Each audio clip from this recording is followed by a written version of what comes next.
Lahat ng bagay sa buhay ay may panahon. Lagi kong naririnig na sa buhay, ang bawat kabanata ay may nais na ipabatid sa atin at ipaalala. Silang mga tanda ng paminsan-minsan nating pagkabuwal, pamamahinga at muli nating pag-ahon at pag-usad.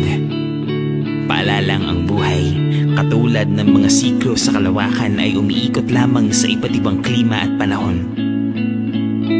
Tagulan, na kung saan kakambal nito ay mga luha na madalas nating ikinukubli.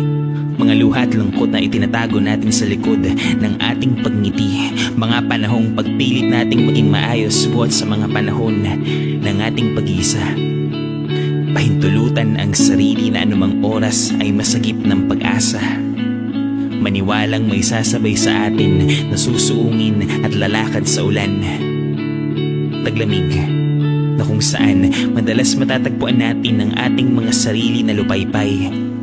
Pagod, hulas, pagal na ang pangangatawan.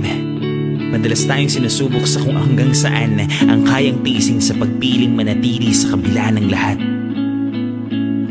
Maaaring minsan, may pakiramdam ito ng pangiiwan at pagpapabaya, na para bang nasa gitna tayo ng kawalan at ng katiyakan ng lahat. Tagsibol, na kung saan ito ang simula ng